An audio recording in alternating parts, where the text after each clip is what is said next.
नमस्कार, मैं हूं वैभव नाथ शर्मा और आप देख रहे हैं मेरा YouTube channel astro vastu remedies. दोस्तों, आज हम लोग चर्चा करने वाले हैं ज्योतिष शास्त्र में वर्णित धन प्राप्ति के 4 बहुत ही चमत्कारी, बहुत ही प्रभावशाली टोटके। इन उपायों के बारे में, इन प्रयोगों के बारे में कहा जाता है कि ये बिना खर्च के उपाय हैं और बिना पैसा खर्च किए या बिना बड़ी लागत के ये आपका भाग्य बदलने में सक्षम है। तो ध्यान से सुनिए, संभव हो जाए तो इनमें से 1, 2, 3 या 4 के चारों ही उपाय अगर आप कर लें तो आपके भाग्योदय में जो विघ्न आ रहा है, जो बाधा आ रही है, उसको बहुत सरलता से आप नियंत्रित कर सकते हैं। क्या है ये उपाय, आइए समझते हैं। पहला उपाय यह कि सोमवार को शिव मंदिर में जाकर के दूध मिश्रित जल शिवलिंग पर आपको चढ़ाना है तथा रुद्राक्ष की माला से ओम सोमेश्वराय नमः मंत्र का 108 बार जाप करना है। साथ ही साथ पूर्णिमा को जल में दूध मिलाकर के चंद्र देवता को अर्घ दें। व्यवसाय में उन्नति की प्रार्थना करें। इस उपाय का, इस प्रयोग का चमत्कार आपको कुछ ही घंटों में, कुछ ही दिनों में, 2-4 दिनों में ही दिखने लग जाएगा। और ये सोमवार को शिवलिंग पर जो दूध मिश्रित जल चढ़ाने का उपाय है, ये कम से कम आपको 8 सोमवार या 16 सोमवार करना चाहिए। दूसरा उपाय यह है कि लाख प्रयास के बाद भी अगर घर में पैसा नहीं रुकता हो तो एक छोटा सा उपाय बताता हूं, उसे जरूर करिएगा। सोमवार या शनिवार को थोड़े से गेहूं में 11 तुलसी के पत्ते, 2 दाने केसर के डाल करके इसको पिसवा लेना चाहिए। जैसे उदाहरण के तौर पे मैं लोगों को बोलता हूं कि अगर आप घर में 5 किलो या 10 किलो गेहूं पिसवाते हैं, हालांकि अब तो लोग पैक्ड गेहूं यूज करने लगे, पैक्ड आटा यूज करने लगे, लेकिन फिर भी अगर आप भाग्योदय चाहते हैं तो अपने घर में आटा पिसवा करके, जो विधि मैं बताता हूं, अगर गेहूं पिसवा करके इस तरीके से आटे का यूज करेंगे तो आपको लाभ अवश्य मिलेगा।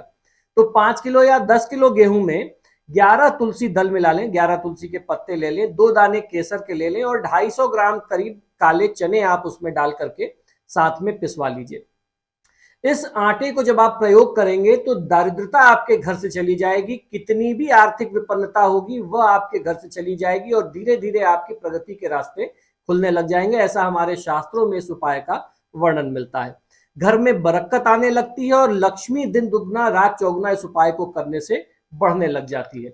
और आप चाहें तो जो पिसा हुआ आटा आपने बनवाया इस विधि से, उसको जो आप पैक्ड आटा यूज करते हैं उसमें मिक्स करके भी यूज कर सकते हैं। तो थोड़ा सा 5 किलो गेहूं को इस विधि से पिसवा लीजिए और 5 किलो गेहूं का जो पैकेट आता है, आटे का जो पैकेट आता है, आप चाहें तो 10 किलो आटा दोनों को मिक्स करके बना के भी यूज कर सकते हैं। आपको लाभ और चमत्कार उतना ही मिलेगा जितना पिसे हुए आटे का इस विधि से है।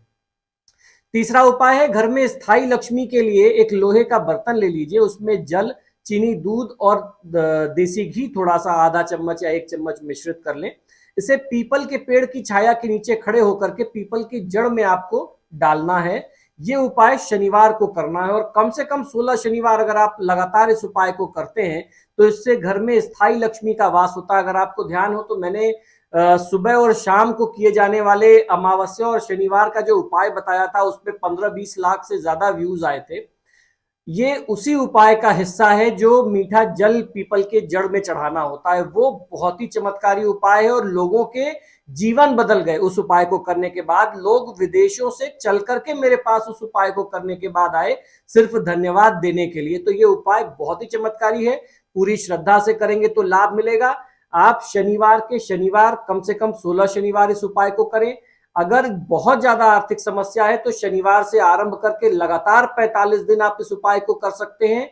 और आप चाहें तो शनिवार के अलावा अमावस्या और अमावस्या में जो विशेष तिथियों का जो संयोग होता है, जैसे सोमवती अमावस्या हो गई, भौमवती अमावस्या हो गई, तो उस अमावस्या में भी आप इसका प्रयोग करके लाभ ले सकते हैं।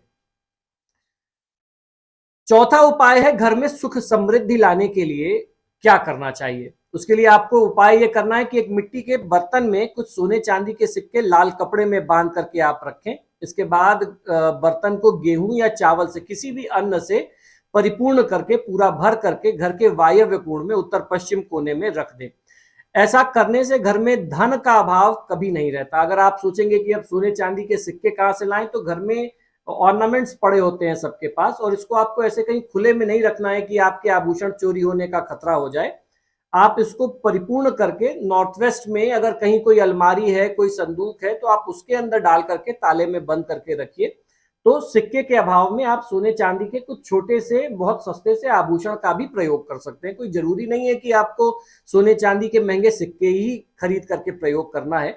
कुछ टूटे फूटे ऑर्नामेंट होंगे तो वो भी आप डाल करके प्रयोग में ले सकते हैं। तो दोस्तों आशा करता हूं कि शास्त्र से जुड़ी हुई बातें, ज्ञान की बातें जो आपको हमारे YouTube चैनल से प्राप्त होती हैं वो निश्चित ही पसंद आती होंगी। आप सभी से बार बार आग्रह है कि जब भी आप मेरे वीडियोस देखते हैं तो इनको लाइक और शेयर जरूर करें, और आपने अगर अभी तक मेरे चैनल को सब्सक्राइब नहीं किया तो प्लीज इसे सब्सक्राइब करिए। इसी शुभकामना के साथ कि आपका दिन शुभ हो, मुझे आज्ञा दीजिए और देखते रहिए मेरा YouTube channel astro vastu remedies. नमो नारायण।